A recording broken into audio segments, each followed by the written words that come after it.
Okay, yeah. So hello. Today I'll be sharing with you the CA2 RJ video. This RJ video is conducted on lesson 5. Yeah. So the question is to identify one key learning point in either lesson 4 and 5, and then elaborate on how we can apply it in our coaching lah. Yeah. So for lesson 4, I identified the key learning point as more of modifying the games to be in progressively more complex arrangement. Yeah. So there are 4 different types of complexity games where you can teach the students. So starting off in the least complex tactically would be possession games, followed by games to a goal target, and then games to a target player, and then lastly would be games towards an end zone. Yeah, so these are 4 different types of games where we can progress in terms of tactical complexity to train and teach our students lah.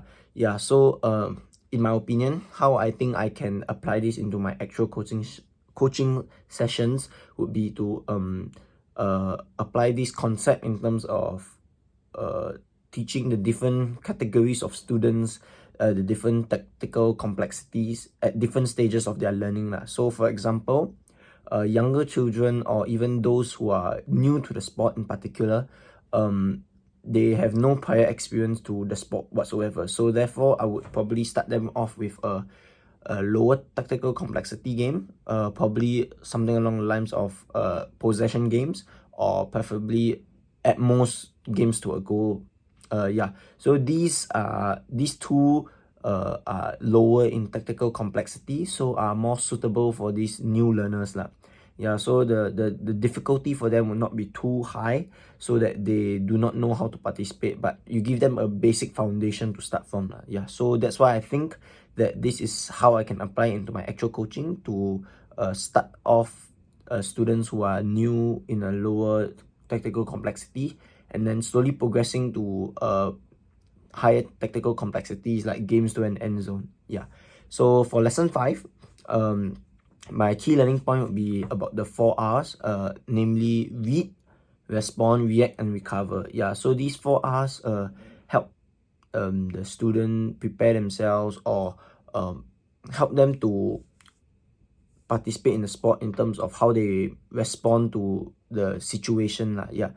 So in the case of practice, how I apply it into my actual coaching would be that I would want to slow down the practice motion, preferably in slow-mo, or even to break down the skill or whatever I want to teach into smaller segments. So these smaller segments can make it easier for the student to learn and comprehend the reasoning or the reactions that they have to respond to lah. Yeah, so because it's a slower paced, a slower motion that I teach them in, or even in the broken down skills, it'll be easier for them to understand and practice it lah. Yeah, so they have more reaction time and less time pressure for them to quickly react to the whatever game scenario or situation they are in.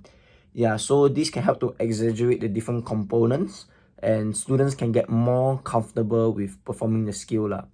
Yeah, so how this helps would be, I would think that at the initial stage, especially for new players to the sport, they will be at the cognitive stage of learning, where they have to memorize and actually just follow exactly what is instructed to them. And then preferably by doing this slow motion teaching or whatever, it can lead them to the associative stage, where they can somewhat still know how to participate in the sport with some reminders lah. Yeah. Then lastly, we want to slowly progress them until they have reached the autonomous stage, where reaction or response to the ball would be natural for them lah. Yeah. So these are my learning points for lessons 4 and 5, CAG 2. Yeah, thank you.